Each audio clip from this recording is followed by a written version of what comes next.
जय हिंद दोस्तों। मैं रमाकांत जायसवाल स्वागत करता हूं आप सबका study with Rama YouTube channel पर।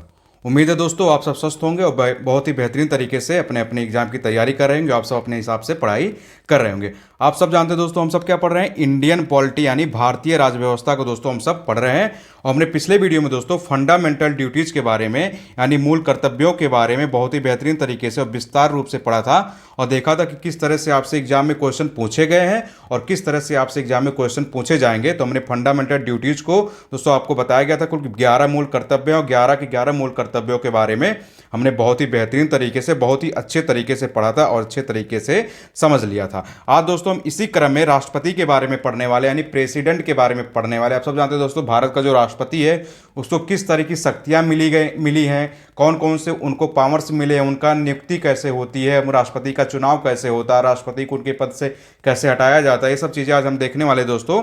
तो आज हम सब क्या पढ़ेंगे दोस्तों, प्रेसिडेंट के बारे में पढ़ने वाले यानी भारतीय राष्ट्रपति के बारे में दोस्तों आज हम पढ़ने वाले हैं। तो आप सब दोस्तों क्या करेंगे, बहुत ही ध्यान से वीडियो को देखेंगे और बहुत ही ध्यान से चीज़ों को सुनेंगे भी, क्योंकि आप सब जानते हैं दोस्तों हमारी जो प्लेलिस्ट है इंडियन पॉलिटी और मॉडर्न इंडिया दोनों की दोस्तों प्लेलिस्ट बनी हुई है यानी भारतीय राज व्यवस्था और आधुनिक भारत की प्लेलिस्ट बनी हुई है। तो जो लोग चैनल से अभी नए जुड़े होंगे वो सब क्या करेंगे, एक सीक्वेंस से एक क्रम से वीडियो को देखेंगे, क्योंकि हम दोस्तों आपको पूरी कंप्लीट इंडियन पॉलिटी यानी भारतीय राज व्यवस्था को पढ़ा रहे हैं और हम एक क्रम से चीज़ों को लेकर चल रहे हैं। तो आप अगर सीक्वेंस से वीडियो को देखेंगे तभी आप चीज़ों को क्या कर पाएंगे, को रिलेट कर पाएंगे, चीज़ों को इंटरलिंक कर पाएंगे। क्योंकि आपको दोस्तों इससे पहले नागरिकता के बारे में, प्रस्तावना के बारे में, फंडामेंटल राइट्स के बारे में, डीपीएसपी के बारे में, ये सब चीज़ें दोस्तों आपको एक क्रम से पढ़ाया जा रहा है। तो आप सबसे एक निवेदन है कि आप सब वीडियो को एक सीक्वेंस से देखेंगे तो आप चीज़ों को और ही बेहतरीन तरीके से समझ पाएंगे और बहुत ही बेहतरीन तरीके से समझ पाएंगे। और जो लोग दोस्तों हम रेगुलर क्लास को देख रहे हैं वो सब बस क्या करते रहेंगे, अपना टाइम पर रिविजन करते रहेंगे और क्या करते रहेंगे, अपने एग्जाम के हिसाब से दोस्तों क्या करते रहेंगे, अपना प्रैक्टिस करते रहेंगे यानी टेस्ट पेपर सॉल्व करते रहेंगे। अब क्या करेंगे दोस्तों, अब हम शुरू करने वाले हैं अपने राष्ट्रपति के जो टॉपिक्स है दोस्तों प्रेसिडेंट के बारे में। अब हम दोस्तों उसको पढ़ने वाले हैं। तो अब आप सब क्या करेंगे, बहुत ध्यान से वीडियो को देखेंगे और बहुत अच्छे से चीज़ों को क्या करेंगे, नोट डाउन भी करते चलेंगे और देखते चलेंगे कि किस तरह से आपको चीज़ें पढ़ना है और किस तरह से आपको एग्जाम में क्वेश्चन बनता है। तो देखिए दोस्तों अगर हम बात करते हैं दोस्तों भारत के राष्ट्रपति के बारे में, अगर हम बात करें दोस्तों राष्ट्रपति के बारे में, तो आप सब जानते हैं दोस्तों जो भारत का राष्ट्रपति होता है वही देश का प्रथम नागरिक होता है। तो आप याद रखिएगा दोस्तों, अगर आपको प्रेसिडेंट के बारे में पूछा जाए, प्रेसिडेंट यानी जो भारत का राष्ट्रपति होता है, और भारत का राष्ट्रपति कौन होता है दोस्तों, भारत का राष्ट्रपति ही दोस्तों क्या होता है, देश का प्रथम नागरिक होता है। यानी हम सब दोस्तों क्या है, भारतीय नागरिक है, यानी आप भी भारतीय नागरिक हैं और मैं भी भारतीय नागरिक हूं। लेकिन अब जब बात की जाती है दोस्तों राष्ट्रपति जी की बात की जाती है यानी माननीय राष्ट्रपति जी की बात की जाएगी। आप सब जानते हैं दोस्तों अभी वर्तमान में राष्ट्रपति कौन है। जिन लोगों को दोस्तों नहीं पता होगा वो कमेंट बॉक्स में पूछ सकते हैं, और जिनको नहीं पता है दोस्तों तो वो लोग भी बताएं कि भारत के राष्ट्रपति कौन है इस समय। आप सब जानते हैं दोस्तों कि इस समय भारत के राष्ट्रपति कौन है। और आप यह भी याद रखिएगा दोस्तों जो भारत के राष्ट्रपति होते हैं वही देश के प्रथम नागरिक होते हैं यानी फर्स्ट सिटीजन इन्हीं को बोला जाता है। तो आप इसको भी याद रखिएगा दोस्तों। अगर आपसे क्वेश्चन पूछा जाए कि भारत का फर्स्ट सिटीजन कौन बोला जाता है किसको, तो भारत के राष्ट्रपति को। आप याद रखिएगा दोस्तों जो भारत का राष्ट्रपति होता है वही देश का प्रथम नागरिक होता है। अब राष्ट्रपति के पद पे जो करंट समय में यानी वर्तमान समय पे जो इस पद पे रहेगा दोस्तों उसी को भारत का प्रथम नागरिक बोला जाएगा। क्योंकि आप जानते हैं दोस्तों अभी वर्तमान में भारत के राष्ट्रपति कौन है, माननीय श्रीमती द्रौपदी मुर्मू जी हैं। इससे पहले आप सब जानते हैं दोस्तों कि माननीय रामनाथ कोविंद जी दोस्तों क्या थे, भारत के राष्ट्रपति थे। तो जब रामनाथ कोविंद जी दोस्तों भारत के राष्ट्रपति थे तब वह भारत के प्रथम नागरिक बोले जाते थे। लेकिन इस समय दोस्तों वर्तमान समय में आप देखेंगे तो माननीय श्रीमती द्रौपदी मुर्मू जी दोस्तों क्या है, भारत की राष्ट्रपति हैं। तो अब यह दोस्तों देश की प्रथम नागरिक बोली जाएंगी। यानी जो राष्ट्रपति होता है दोस्तों वही देश का क्या होता है, फर्स्ट सिटीजन होता है। बाकी हम सब दोस्तों क्या है, भारत के नागरिक हैं। लेकिन फर्स्ट सिटीजन आप याद रखिएगा प्रधानमंत्री को नहीं बोला जाता है। कुछ लोग इसमें गलती कर जाते हैं दोस्तों कि सरकार का जो केंद्र सरकार का जो हेड होता है वो तो प्रधानमंत्री होता है यानी प्राइम मिनिस्टर होता है। तो प्राइम मिनिस्टर देखिए आप याद रखिएगा दोस्तों प्रधानमंत्री भारत का प्रथम नागरिक नहीं होता है। तो आप इस क्वेश्चन में गलती नहीं करिएगा, क्योंकि कुछ लोग क्या करते हैं दोस्तों ऑप्शन में देखते हैं कि प्रेसिडेंट भी है प्रधानमंत्री भी है तो लोग प्रधानमंत्री पे सही करके आ जाते हैं। ये गलती आप नहीं करिएगा। देश का प्रथम नागरिक कौन होता है दोस्तों, वह राष्ट्रपति ही होता है, प्रेसिडेंट ही होता है। अब हम बात करते हैं दोस्तों संविधान जो हमारा कॉन्स्टिट्यूशन है उस संविधान में दोस्तों कहां से कहां तक का राष्ट्रपति का प्रावधान किया गया है। तो आप याद रखिएगा दोस्तों, जो अनुच्छेद 52 से लेकर अनुच्छेद 62 तक के दोस्तों राष्ट्रपति के बारे में प्रावधान किया गया है।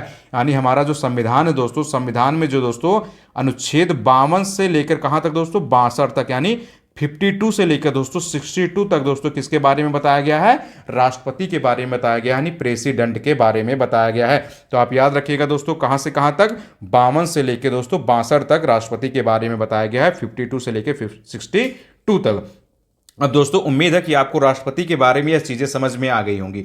अभी दोस्तों हम आगे पढ़ेंगे कि राष्ट्रपति का चुनाव कैसे होता है, यानी राष्ट्रपति का निर्वाचन कैसे होता है। अभी हम सबसे पहले दोस्तों देख लेते हैं कि जो 52 से लेकर 62 तक जो अनुच्छेद दिया गया है, यानी जो हमारा आर्टिकल दिया गया है संविधान में, तो एक एक अनुच्छेद में क्या बातें की गई हैं राष्ट्रपति से लेकर, क्योंकि यह पूरा का पूरा अनुच्छेद दोस्तों, यह 52 से 62 या जो 10 अनुच्छेद दिया गया है दोस्तों, यह 10 का 10 आर्टिकल बहुत ही इंपॉर्टेंट है, क्योंकि एग्जाम में सीधे अनुच्छेद ही दे दिया जाता है कि आर्टिकल 54 किससे संबंधित है, आर्टिकल 55 किससे संबंधित है। तो आपको यह 10 के 10 अनुच्छेद रटे होने चाहिए। मैं अभी आपको बताने वाला हूं कि आर्टिकल 52 में क्या कहा गया है, आर्टिकल 53 में क्या कहा गया है। तो आप सब दोस्तों अभी इसको देख लीजिए कि 52 से लेकर 62 तक की चीजों में क्या आपको बताया गया है। बाकी आप सब जानते हैं दोस्तों, हमारा यह जो वीडियो लेक्चर है यह सभी एग्जाम के लिए इंपॉर्टेंट है, फॉर ऑल कॉम्पिटिटिव एग्जाम दोस्तों। कि आप किसी भी प्रतियोगी परीक्षा की तैयारी कर रहे हो दोस्तों, हर एक एग्जाम के लिए इंपॉर्टेंट है, चाहे आप रेलवे की कर रहे हो, चाहे बैंकिंग की कर रहे हो, चाहे आप एसएससी की कर रहे हो, या आप दोस्तों वनडे के किसी एग्जाम की प्रिपरेशन कर रहे हो, या आप यूपी पीसीएस की कर रहे हो, समीक्षा अधिकारी या सहायक समीक्षा अधिकारी जिसको दोस्तों आरए और एआरओ बोला जाता है, या आप टीचिंग से रिलेटेड दोस्तों किसी भी एग्जाम की तैयारी कर रहे हो, यानी जहां भी दोस्तों इंडियन पॉलिटी यानी भारतीय राज्य व्यवस्था से क्वेश्चन आता है, तो उस हर एक एग्जाम के लिए दोस्तों यह बहुत ही इंपॉर्टेंट, क्योंकि आपको वही चीजें पढ़ाई जा रही हैं जिनसे एग्जाम में क्वेश्चन पूछे जा चुके हैं। अगर आप पीवाईक्यू देखेंगे दोस्तों, प्रीवियस ईयर क्वेश्चन पेपर देखेंगे, तो आप देखेंगे दोस्तों इस तरह के क्वेश्चन आपसे पूछे जा चुके हैं, और आपको वह भी बताया जा रहा है कि किस तरह से आपसे क्वेश्चन एग्जाम में आ सकता है या किस तरह से आपको चीजों को लेके पढ़ना है। तो चलिए दोस्तों अब हम शुरू करते हैं। सबसे पहले हम देखने वाले दोस्तों, आप सब जानते हैं आर्टिकल 52 से लेके दोस्तों आर्टिकल 62 किससे संबंधित है, 52 से लेके 62 तक वह राष्ट्रपति से संबंधित है। तो अब हम देखने वाले दोस्तों जो हमारा आर्टिकल 52 है, यानी अनुच्छेद जो 52 दोस्तों यह क्या कहता है। तो देखिए दोस्तों अनुच्छेद 52 में क्या कहा गया है, इसमें कहा गया है दोस्तों कि भारत का एक राष्ट्रपति होगा। तो आप याद रखिएगा दोस्तों, अगर आपसे क्वेश्चन एग्जाम में पूछा जाए कि किस अनुच्छेद में यह कहा गया है कि भारत का एक राष्ट्रपति होगा, तो यह कहा गया दोस्तों अनुच्छेद 52 में, यानी आर्टिकल 52 में। तो आप याद रखिएगा दोस्तों, भारत का एक राष्ट्रपति होगा या किस अनुच्छेद में बताया गया संविधान के, तो आर्टिकल 52 में, यानी अनुच्छेद 52 में यह बातें आपसे की गई है। अब हम देखते हैं दोस्तों जो हमारा अगला अनुच्छेद है 53 यानी 53 दोस्तों, वह किससे संबंधित है। तो इसमें दोस्तों क्या कहा गया है, इसमें देखिए कहा गया है कि संघ की समस्त कार्यपालिका शक्ति किसमें निहित होगी, वह राष्ट्रपति में निहित होगी। तो आप याद रखिएगा दोस्तों, अगर आपसे एग्जाम में क्वेश्चन पूछा जाए कि यह बातें कहां की गई है कि संघ की समस्त कार्यपालिका शक्ति वह किसमें निहित होगी, वह राष्ट्रपति में निहित होगी, यानी प्रेसिडेंट में निहित होगी दोस्तों। तो यह जो अनुच्छेद 53 हमारा, यानी जो आर्टिकल 53 है दोस्तों, उस आर्टिकल 53 में यह बातें की गई हैं। तो आप याद रखिएगा दोस्तों, जो संघ की समस्त कार्यपालिका शक्ति है वह 53 के तहत दोस्तों किसमें निहित होगी, वह किसके में निहित होगी, राष्ट्रपति के। क्योंकि आप देखे होंगे दोस्तों, जो सरकार होती है, जैसे मान लीजिए केंद्र सरकार है, इस समय प्रधानमंत्री कौन है, नरेंद्र मोदी जी हैं। तो सरकार वही है, मतलब सरकार उन्हीं से गवर्न हो रही है, लेकिन जितने भी आदेश जारी होते हैं, जो भी देश में काम किया जाता है, उस पर मुहर राष्ट्रपति का लगा होता है। मतलब सरकार प्रधानमंत्री जी मोदी जी हैं, प्राइम मिनिस्टर मोदी जी हैं, लेकिन जितने भी कार्य होते हैं दोस्तों, जितने भी गवर्नमेंट कार्य होते हैं, वो सब राष्ट्रपति जी के नाम से होते हैं, यानी उन पर जो मुहर लगा होता है वह राष्ट्रपति जी के नाम से होता है। इसलिए दोस्तों अनुच्छेद 53 में यह बातें कही गई है कि संघ की समस्त कार्यपालिका शक्ति, यानी जो यूनियन है दोस्तों, जो भारत संघ है, इसकी सारी एग्जीक्यूटिव पावर, यहाँ कार्यपालिका शक्ति का मतलब होता है दोस्तों समस्त की समस्त एग्जीक्यूटिव पावर्स, वह किसमें निहित होगी, वह राष्ट्रपति में निहित होगी, यानी वह प्रेसिडेंट में निहित होगी। इसलिए दोस्तों यह बातें की जाती, क्योंकि सरकार का हेड कौन है दोस्तों, सरकार का हेड जो होता है दोस्तों वह प्रधानमंत्री होता है, लेकिन देश का हेड कौन होता है दोस्तों, वह राष्ट्रपति होता है। उसी के नाम से दोस्तों सारे कार्यक्रम होते हैं, तो आप इसको याद रखिएगा। अब हम देखते हैं दोस्तों जो हमारा आर्टिकल 54 है, यानी जो अनुच्छेद 54 है, उसमें क्या बातें की गई है। देखिए उसमें कहा गया दोस्तों, राष्ट्रपति का निर्वाचन एक निर्वाचक मंडल द्वारा किया जाएगा। तो अगर आपसे क्वेश्चन एग्जाम में आए दोस्तों कि अगर यह पूछा जाए कि राष्ट्रपति का जो निर्वाचन है वह एक निर्वाचक मंडल द्वारा किया जाएगा, यह बातें किस अनुच्छेद में कही गई है, तो यह दोस्तों अनुच्छेद 54 में की गई है, यानी अनुच्छेद 54 में की गई है कि राष्ट्रपति का जो निर्वाचन होगा वह एक निर्वाचक मंडल मंडल दोस्तों करेगा राष्ट्रपति का निर्वाचन। अभी आप आगे दोस्तों आगे पढ़ने वाले हैं कि जो राष्ट्रपति का जो निर्वाचक मंडल होता है उसमें कौन कौन लोग शामिल होते हैं, कौन कौन दोस्तों राष्ट्रपति को वोट करते हैं। तो आप अभी इतना याद रखिएगा, यह बातें कहाँ की गई है, यह बातें की गई दोस्तों अनुच्छेद 54 में यानी आर्टिकल 54 में की गई है। अब हम देखते हैं दोस्तों जो हमारा अनुच्छेद 55 है आर्टिकल 55, उसमें क्या कहा गया, देखिए इसमें कहा गया दोस्तों कि राष्ट्रपति के निर्वाचन की रीति क्या होगी वह इसमें बातें की गई है। तो अभी आपने देखा दोस्तों कि राष्ट्रपति का जो निर्वाचन होगा वह एक निर्वाचक मंडल के द्वारा किया गया जाएगा, यह बातें कही जाती है अनुच्छेद 54 में यानी आर्टिकल 54 में। लेकिन अगर आपसे एग्जाम में क्वेश्चन पूछा जाए दोस्तों जो राष्ट्रपति का जो निर्वाचन होगा वह किस रीति या किस पद्धति के माध्यम से होगा, तो यह बातें कहाँ की गई दोस्तों, यह बातें की गई अनुच्छेद 55 में यानी आर्टिकल 55 दोस्तों। यह कहता है कि राष्ट्रपति यानी प्रेसिडेंट का जो निर्वाचन होगा दोस्तों वह किस रीति से होगा, यानी किस सिस्टम से होगा, किस पद्धति से होगा, वह बातें कहां की गई दोस्तों, वह आर्टिकल 55 में की गई है।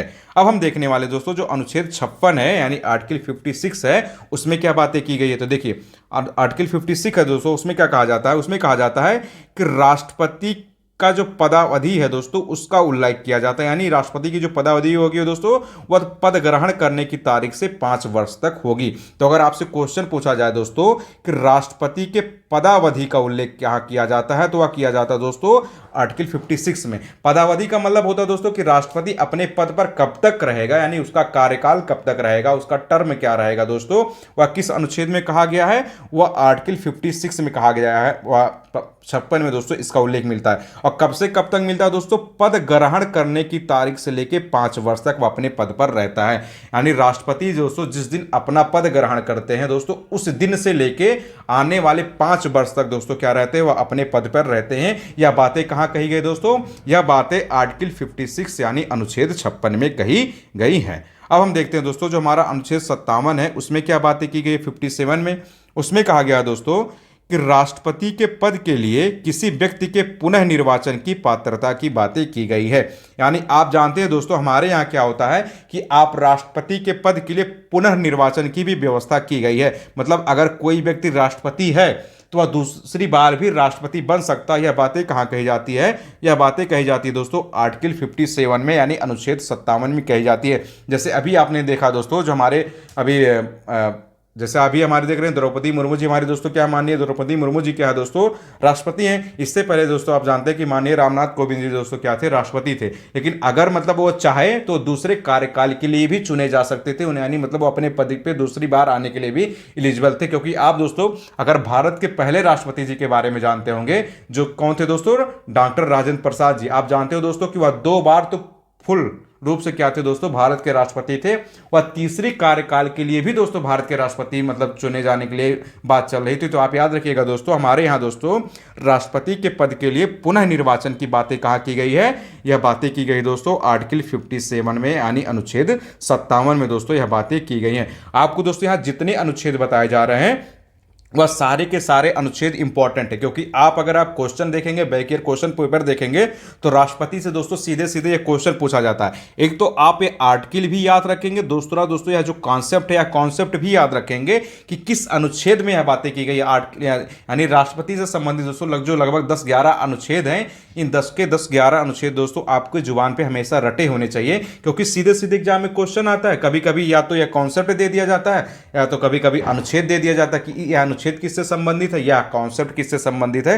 तो आप सारे के सारे याद रखेंगे। अब हम देखते हैं दोस्तों जो हमारा अनुच्छेद 58 यानी 58 है इसमें क्या बातें की गई है। तो देखिए इसमें कहा गया दोस्तों कि राष्ट्रपति के निर्वाचन के लिए अहर्ताएं की बातें की गई। अहर्ताएं का मतलब होता है दोस्तों योग्यता की बातें। तो अगर आपसे क्वेश्चन पूछा जाए उस एग्जाम में दोस्तों कि राष्ट्रपति के निर्वाचन के लिए अहर्ताएं क्या होगी यानी योग्यताएं क्या होंगी दोस्तों, यह बातें कहाँ की गई है, तो यह बातें दोस्तों अनुच्छेद 58 में की गई यानी आर्टिकल 58 में की गई है। आप दोस्तों जब बुक पढ़ेंगे तो बुक में आप देखेंगे एक शब्द मिलता अहर्ता। अहर्ता का मतलब होता है दोस्तों योग्यता।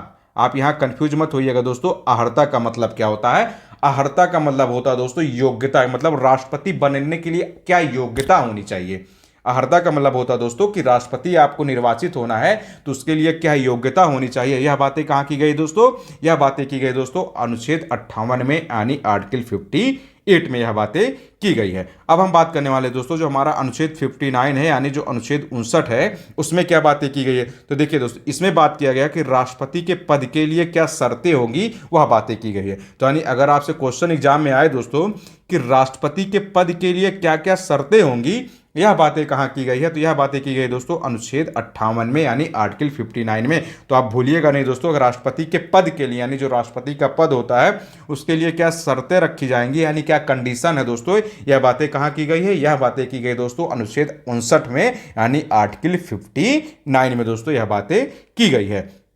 अब हम बात करने वाले दोस्तों जो हमारा अनुच्छेद 60 है यानी आर्टिकल 60 है दोस्तों, उसमें क्या बातें की गई। तो देखिए उसमें दोस्तों बात किया गया है राष्ट्रपति द्वारा शपथ प्रतिज्ञान की बातें की गई है। तो यह भी अनुच्छेद दोस्तों बहुत ही इंपॉर्टेंट है, बहुत बार क्वेश्चन इससे आ चुका है। अगर आपसे क्वेश्चन एग्जाम में पूछा जाए दोस्तों राष्ट्रपति द्वारा जो शपथ लिया जाएगा दोस्तों, राष्ट्रपति जो शपथ ग्रहण करते हैं या किस अनुच्छेद में यह बातें की गई, तो यह बातें की गई दोस्तों अनुच्छेद 60 में यानी आर्टिकल 60 में। तो यानी राष्ट्रपति जब कोई व्यक्ति राष्ट्रपति का चुनाव जीत कर आता है यानी जब निर्वाचन जीत के आता है दोस्तों तो उसको शपथ ग्रहण करना पड़ता है। तो यह शपथ ग्रहण करने वाली बातें किस अनुच्छेद में की गई है संविधान के, तो जो हमारा अनुच्छेद 60 है दोस्तों, जो हमारा आर्टिकल 60 है उसमें राष्ट्रपति के शपथ वाले ग्रहण करने वाली बातें की गई है। तो आप इसको भी याद रखिएगा, यह बहुत ही इंपॉर्टेंट हाईलाइटेड आर्टिकल है दोस्तों, क्योंकि इससे एग्जाम में बार बार क्वेश्चन पूछा गया, रिपीटेड क्वेश्चन है यह जान लीजिए, हर बार क्वेश्चन या राष्ट्रपति के शपथ वाला क्वेश्चन हर बार एग्जाम में पूछा गया है।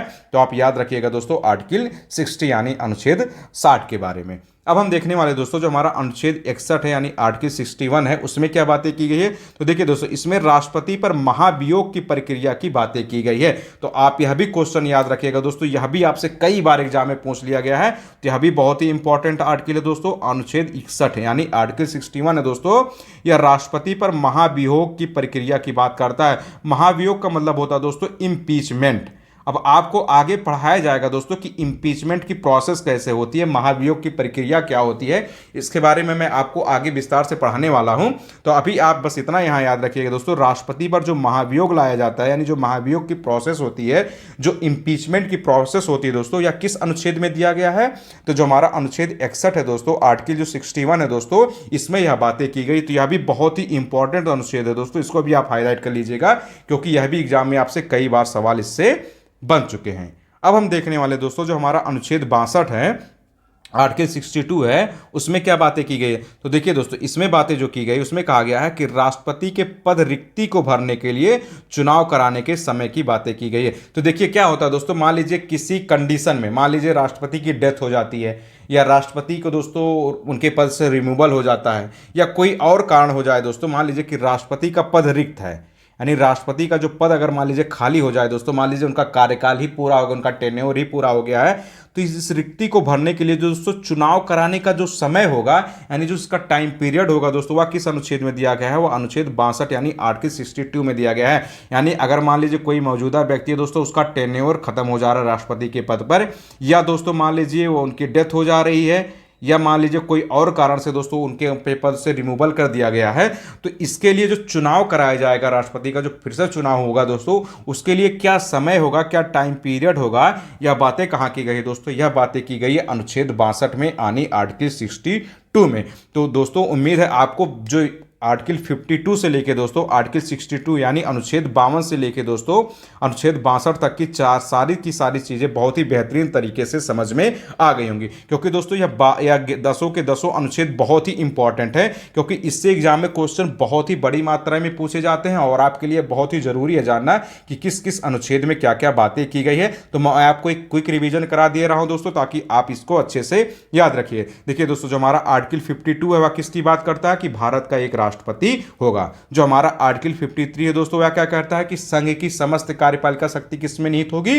राष्ट्रपति में निहित होगी। जो हमारा आर्टिकल 54 है दोस्तों वह क्या कहता है कि राष्ट्रपति के लिए दोस्तों एक निर्वाचन मंडल होगा। और जो हमारा आर्टिकल 55 दोस्तों वह क्या कहता है कि राष्ट्रपति का जो निर्वाचन वह किस रीति यानी किस सिस्टम से किया जाएगा, इसकी बातें की गई है। जो हमारा आर्टिकल 56 है दोस्तों उसमें राष्ट्रपति के पदावधि की बातें की गई है, यानी उनके कार्यकाल की बात की गई कि वह पद ग्रहण से पद ग्रहण करने की तारीख से लेकर दोस्तों 5 वर्ष तक अपने पद पर बने रहेंगे। और जो दोस्तों हमारा आर्टिकल 57 वह क्या बात करता है, राष्ट्रपति के पुनः निर्वाचन की पात्रता के बारे में दोस्तों बात करता है। जो हमारा आर्टिकल 58 है दोस्तों, उसमें क्या बातें की गई, उसमें राष्ट्रपति निर्वाचित होने के लिए योग्यताएं यानी अर्हताएं की दोस्तों बातें की गई है। जो हमारा आर्टिकल 59 है दोस्तों, उसमें क्या बातें की गई है, उसमें राष्ट्रपति के पद के लिए क्या शर्तें होगी यानी क्या कंडीशन होगा दोस्तों, उसकी बातें की गई है। जो हमारा आर्टिकल 60 है दोस्तों, उसमें क्या बातें की गई कि राष्ट्रपति कैसे शपथ ग्रहण करेंगे यानी उनके शपथ वाले दोस्तों प्रोसेस के बारे में बातें की गई है। और जो हमारा आर्टिकल 61 है दोस्तों, उसमें राष्ट्रपति के महाभियोग की प्रक्रिया क्या होगी यानी प्रोसेस ऑफ इंपीचमेंट क्या होगा दोस्तों, उसकी बातें की गई है। और जो हमारा दोस्तों आर्टिकल 62 है दोस्तों, आर्टिकल 62 में दोस्तों राष्ट्रपति के पद के लिए चुनाव कराने का समय क्या होगा यानी उनकी रिक्ति का समय क्या होगा दोस्तों, उसकी बातें किसमें की गई है, उसकी बातें दोस्तों अनुच्छेद 62 में की गई है। तो उम्मीद है दोस्तों आपको यह सारे अनुच्छेद बहुत ही बेहतरीन तरीके से समझ में आ गए होंगे आज, कि आप अब दोस्तों इससे कभी भी उम्मीद है कि आप गलती नहीं करेंगे और कभी भी दोस्तों आप इस एग्जाम में कोई भी सवाल आपका इससे गलत नहीं हो। तो आप दोस्तों क्या करेंगे, आप एक चार्ट बना लेंगे और चार्ट के सामने क्या लिख लेंगे, सारे आर्टिकल लिख देंगे और इसका एक कीवर्ड सिर्फ लिख देंगे। कीवर्ड लिख लेंगे दोस्तों, तो आपको जब भी कभी आप खाली टाइम पे होंगे या आप कुछ भी कर रहे होंगे तो आप बार बार जब देखते रहेंगे ना तो आपको चीजें याद हो जाएंगी। इस तरह से दोस्तों आपको बहुत ही बेहतरीन तरीके से याद हो जाएगा। आप ट्रिक व्रिक के चक्कर में मत पड़िए, क्योंकि इतनी ट्रिक हो जाती है ना कि आप एग्जाम में ट्रिक भूल जाएंगे। लेकिन अगर आपको कॉन्सेप्चुअल नॉलेज है, आपकी कॉन्सेप्ट क्लियर है, तो वहां ट्रिक व्रिक की जरूरत नहीं होती। वहां 4 ऑप्शन आता है, आप आसानी से आप अपने क्वेश्चन के आंसर तक पहुंच जाएंगे। तो आप इसको दोस्तों क्या करेंगे, एक चार्ट बना लेंगे, चार्ट के सामने कीवर्ड के हिसाब से दोस्तों आर्टिकल लिख लेंगे और कीवर्ड लिख लेंगे, तो आपको कभी भी यह भूलेगा नहीं। अब हम देखने वाले हैं दोस्तों कि राष्ट्रपति का जो निर्वाचन होता है यानी इनका जो इलेक्शन होता है, इनका जो प्रोसेस होता है, उसके बारे में हम देखने वाले हैं। यानी कि जो इनका निर्वाचन मंडल है, निर्वाचन की विधि क्या है दोस्तों, इसके बारे में देखते हैं कि राष्ट्रपति का निर्वाचन कैसे होता है। तो आप बहुत ध्यान से बहुत ही अच्छे से देखिए, सुनिएगा और चीज़ों को नोट डाउन भी करते चलिएगा। देखिए दोस्तों, अब हम बात करें अगर दोस्तों राष्ट्रपति के निर्वाचन की यानी प्रेसिडेंट का जो दोस्तों निर्वाचन होता है भारत में, उसके लिए दोस्तों आप जानते हैं, अभी आपने पढ़ा कि दोस्तों एक निर्वाचन मंडल होगा। और यह निर्वाचन मंडल किस अनुच्छेद में होगा दोस्तों, यह मैंने अभी आपको बताया है कि राष्ट्रपति के लिए जो निर्वाचन मंडल होगा वह दोस्तों किस अनुच्छेद में यह बातें की गई है, आर्टिकल 54 में यह दोस्तों बातें की गई है कि राष्ट्रपति के लिए क्या होगा, एक निर्वाचन मंडल होगा यानी एक निर्वाचक मंडल होगा। अब आप ध्यान से सुनिएगा दोस्तों, देखिए राष्ट्रपति का जो निर्वाचन होता है दोस्तों, इसमें संसद के दोनों सदनों के निर्वाचित सदस्य भाग लेते हैं। आप इस शब्द पे, इस लाइन पे गौर करिएगा दोस्तों कि राष्ट्रपति का जो निर्वाचन होता है उसमें संसद के दोनों सदनों के निर्वाचित सदस्य भाग लेते हैं। आप सब जानते हैं दोस्तों, जो हमारा पार्लियामेंट है यानी हमारा जो संसद है दोस्तों, उसमें कौन कौन होते हैं दोस्तों, इसमें क्या होता है, एक लोकसभा होती है, एक राज्यसभा होती है। आप सब जानते हैं दोस्तों, उम्मीद है कि आप इतनी चीजें तो समझते होंगे कि हमारा जो संसद है, संसद में एक लोकसभा है और एक राज्यसभा है। लोकसभा वाला चुनाव आप सब जानते हैं दोस्तों ना, कि अमूमन तो ये लोग सब जानते हैं कि जो सांसदीय का चुनाव होता है वही लोकसभा का चुनाव होता है। लेकिन कुछ सांसद राज्यसभा के माध्यम से भी चुन के आते हैं, जैसे कुछ लोग इसको नहीं जानते होंगे, लेकिन अगर आप सचिन तेंदुलकर जी के बारे में जानते होंगे तो आप अच्छे से जानते होंगे दोस्तों कि सचिन तेंदुलकर जी भी सांसद हैं। लेकिन आप याद रखेंगे दोस्तों कि सचिन तेंदुलकर कोई चुनाव लड़के नहीं आए थे, यानी उनके लिए कोई निर्वाचन नहीं हुआ था, कोई इस तरह के जो आम चुनाव होते दोस्तों उस तरह से उनका चुनाव नहीं हुआ था, वह राज्यसभा के थ्रू आए थे। यानी आप याद रखिएगा दोस्तों, जो सचिन तेंदुलकर थे वह राज्यसभा के थ्रू आए थे, लोकसभा वाला जो आम चुनाव होता है उस तरह से नहीं आए थे। तो आप याद रखिएगा दोस्तों, भारत में 2 तरह से सांसद बनते हैं, एक लोकसभा के माध्यम से जिसको आम चुनाव बोला जाता है, जो आप सब अच्छे से जानते होंगे दोस्तों, और एक राज्यसभा के थ्रू सांसद बन के आते हैं। तो आप याद रखिएगा दोस्तों, जो राष्ट्रपति का निर्वाचन होता है यानी जो राष्ट्रपति का चुनाव होता है, उसमें संसद के दोनों सदनों के निर्वाचित सदस्य भाग लेते हैं। यहां शब्द पे गौर करिएगा, यानी जो लोकसभा के निर्वाचित सदस्य और जो राज्यसभा के निर्वाचित सदस्य वही भाग लेते हैं। यहां बात की गई है दोस्तों निर्वाचित सदस्य की, क्योंकि आप जानते हैं दोस्तों लोकसभा और राज्यसभा दोनों जगहों पे दोस्तों कुछ मनोनीत सदस्य होते हैं। यानी मनोनीत सदस्य का मतलब होता है दोस्तों नॉमिनेटेड मेंबर्स। आपको आगे बताया जाएगा कि राज्यसभा के जो मनोनीत सदस्य यानी नॉमिनेटेड मेंबर्स हैं वो कौन होते हैं, और लोकसभा के जो मनोनीत सदस्य होते हैं यानी नॉमिनेटेड मेंबर्स कौन होते हैं, वह कौन है दोस्तों, ये आप सब आपको आगे विस्तार रूप से बताया जाएगा। आप अभी सिर्फ इतना याद रखिएगा दोस्तों कि राष्ट्रपति का जो निर्वाचन होता है यानी राष्ट्रपति जी का जो चुनाव होता है दोस्तों, उसमें मनोनीत सदस्य भाग नहीं लेते। बस आप इसको एलिमिनेट करिएगा, क्योंकि आपके पास वहां एग्जाम में 4 ऑप्शन होते हैं। चार ऑप्शन में जहां भी आपको मनोनीत दिखेगा दोस्तों, मनोनीत सदस्य दिखेगा यानी नॉमिनेटेड मेंबर दिखेगा, आप सबसे पहले इसको एलिमिनेट कर दीजिएगा, यानी इसको गलत कर दीजिएगा, या किसी भी हाल में सही नहीं होता है। यानी राष्ट्रपति का जो चुनाव होता है दोस्तों, उसमें संसद के दोनों सदनों का मतलब होता है दोस्तों लोकसभा और राज्यसभा, दोनों ही सदनों के दोस्तों निर्वाचित सदस्य भाग लेते हैं, यानी जो इलेक्टेड मेंबर्स होते हैं दोस्तों सिर्फ वही भाग लेते हैं। तो आप इस शब्द को अच्छे से याद रखिएगा। और आप दोस्तों और क्या याद रखिएगा राष्ट्रपति के निर्वाचन से संबंधित, देखिए और आप याद रखेंगे दोस्तों, राज्यों और केंद्र शासित प्रदेश की अगर हम बात करें दोस्तों, दिल्ली पुदुचेरी के दोस्तों निर्वाचित सदस्य इसमें भी भाग लेते हैं। जम्मू कश्मीर दोस्तों अभी आप देखे होंगे दोस्तों, इसको भी क्यूटी बना दिया गया है, तो यहाँ की जो विधानसभा है दोस्तों उसको प्रस्ताव अभी रखा गया है कि दोस्तों इनको भी भाग लिया जाए। तो आप याद रखिएगा दोस्तों, अब आपने भी लोकसभा और राज्यसभा के बारे में तो अच्छे से समझ लिया कि लोकसभा और राज्यसभा के निर्वाचित सदस्य भाग लेते हैं। इसी तरह दोस्तों जो राज्य होती हैं और जो यूटीज होती हैं, आप सब जानते हैं दोस्तों वर्तमान में भारत में कुल 28 राज्य हैं और 8 केंद्र शासित प्रदेश हैं, यानी 8 यूनियन टेरेटरीज हैं। तो आप इसको अच्छे से याद रखिएगा। तो 8 यूनियन टेरेटरीज में से दोस्तों केवल 2 यूनियन टेरेटरीज आप सबसे पहले याद रखिएगा, एक दिल्ली को याद रखिएगा दोस्तों यानी दिल्ली को, एक दोस्तों आप याद रखिएगा पुदुचेरी को। अभी जो दोस्तों हमारी जम्मू कश्मीर बनी है उसकी प्रस्तावित है, यानी उसकी अभी बातें की गई है, तो अभी जम्मू कश्मीर की दोस्तों यानी शामिल नहीं किया गया। तो अभी आप याद रखिएगा दोस्तों कुल 28 राज्य हैं और 8 केंद्र शासित प्रदेश हैं। इन 8 केंद्र शासित प्रदेशों में दोस्तों केवल 2 केंद्र शासित प्रदेश ऐसे, एक दिल्ली दूसरा पुदुचेरी, यहाँ की भी दोस्तों क्या होते हैं दोस्तों निर्वाचित सदस्य राष्ट्रपति के निर्वाचन में भाग लेते हैं। यानी यहाँ की भी दोस्तों कौन होते हैं, इलेक्टेड मेंबर ही होते हैं, यानी निर्वाचित सदस्य भी होते हैं, यानी मनोनीत सदस्य नहीं होते हैं। और जो हमारे राज्य दोस्तों जो 28 राज्य दोस्तों, इस 28 राज्यों के भी दोस्तों क्या होते हैं निर्वाचित सदस्य ही भाग लेते हैं, यानी इलेक्टेड मेंबर्स ही भाग लेते हैं। तो आप सबसे पहले क्या समझ गए कि अगर आपको कहीं भी दोस्तों राष्ट्रपति के निर्वाचन में मनोनीत सदस्य आता है, नॉमिनेटेड मेंबर्स आता है दोस्तों, तो आप उसको गलत कर दीजिएगा, आप अपने आप सही उत्तर के पास पहुंच जाएंगे। सबसे पहले आप क्या ढूंढेंगे दोस्तों, राष्ट्रपति के निर्वाचन वाले क्वेश्चन में आप देखेंगे कहीं भी मनोनीत सदस्य अगर लिखा हुआ है यानी नॉमिनेटेड मेंबर्स लिखा हुआ है दोस्तों, तो आप इस लाइन को गलत कर देंगे, क्योंकि मनोनीत सदस्य दोस्तों राष्ट्रपति के निर्वाचन में कहीं भी भाग नहीं लेते, ना तो लोकसभा में भाग लेते हैं, ना तो राज्यसभा में भाग लेते हैं, न राज्यों में भाग लेते हैं, ना ही केंद्र शासित प्रदेश में भाग लेते हैं। आप इस तक आसानी से आंसर तक पहुंच जाएंगे। और जब राज्यों की बात की जाएगी तो राज्यों में भी दोस्तों केवल व केवल इलेक्टेड मेंबर्स ही भाग लेते हैं। और यूनियन टेरिटरी में आपको क्या याद रखना है, केवल 2 केंद्र शासित प्रदेश ऐसे हैं, एक हमारा दिल्ली हुआ दोस्तों, एक हमारा पुदुचेरी हुआ। यहाँ के भी निर्वाचित सदस्य दोस्तों यानी इलेक्टेड मेंबर्स क्या करते हैं, राष्ट्रपति के निर्वाचन में भाग लेते हैं। अभी जो जम्मू कश्मीर आप जानते हैं 2 यूनियन टेरिटरी बनाई गई, एक जम्मू कश्मीर एक लद्दाख है। लेकिन आप सोचेंगे सर लद्दाख को क्यों नहीं शामिल किया गया, देखिए लद्दाख में दोस्तों विधानसभा का प्रावधान नहीं किया गया है, लेकिन जो हमारा दोस्तों जम्मू कश्मीर है वहां पर विधानसभा का प्रावधान किया गया। तो दोस्तों इसलिए यहां पे भी प्रस्तावित है, जिससे यानी बातें चल रही है कि इनको भी शामिल किया जाए। आप देखे होंगे ना दोस्तों दिल्ली में भी सीएम होता है यानी मुख्यमंत्री होता है, यानी दिल्ली में भी विधानसभा के चुनाव होते हैं। इसलिए दोस्तों दिल्ली एक ऐसी यूनियन टेरिटरी है जो कहां भाग लेती है, राष्ट्रपति के निर्वाचन में भाग लेती है। इसी तरह दोस्तों जो पुदुचेरी है, पुदुचेरी में भी दोस्तों विधानसभा का प्रावधान किया गया है, यानी लेजिस्लेटिव असेंबली का प्रावधान किया गया है। इसलिए पुदुचेरी के भी दोस्तों निर्वाचित सदस्य क्या होते हैं, राष्ट्रपति के निर्वाचन में भाग लेते हैं। बाकी और आप जो केंद्र शासित प्रदेश देख रहे हैं जैसे दोस्तों लद्दाख हुआ, लक्षद्वीप हुआ और बाकी केंद्र शासित प्रदेश आप देखेंगे दोस्तों, वहां पर क्या हुआ है, विधानसभा नहीं है, वहां पर एक प्रशासक नियुक्त किया जाता है। आप सब देखे होंगे दोस्तों, जिसको एलजी बोला जाता है यानी लेफ्टिनेंट गवर्नर बोला जाता है, उपराज्यपाल बोला जाता है, प्रशासक लोग दोस्तों यानी अमूमन क्या होता है दोस्तों, जो आईएएस होते हैं या आईपीएस होते हैं, यानी भारत सरकार के दोस्तों जो आईएएस होते हैं यानी या आईपीएस होते हैं, वही दोस्तों क्या होते हैं यूनियन टेरिटरी में प्रशासक बनाए जाते हैं। मतलब अभी तक जो चला आ रहा है दोस्तों क्रम यही होता है कि अमूमन क्या होता है दोस्तों, उन्हीं को ही बनाया जाता है। लेकिन अभी आपने देखा होगा दोस्तों लद्दाख के जो प्रशासक है, आप देखेंगे लद्दाख के जो राज्यपाल हैं वह कोई आईएएस या आईपीएस नहीं है, वह एक नेता है और वह बीजेपी पार्टी के ही दोस्तों नेता है। वह दोस्तों लद्दाख के अभी प्रशासक हैं। आप उसके बारे में जानते होंगे, अगर आप नहीं जानते होंगे दोस्तों तो आप कमेंट बॉक्स में पूछेंगे तो मैं उसको बता दूंगा,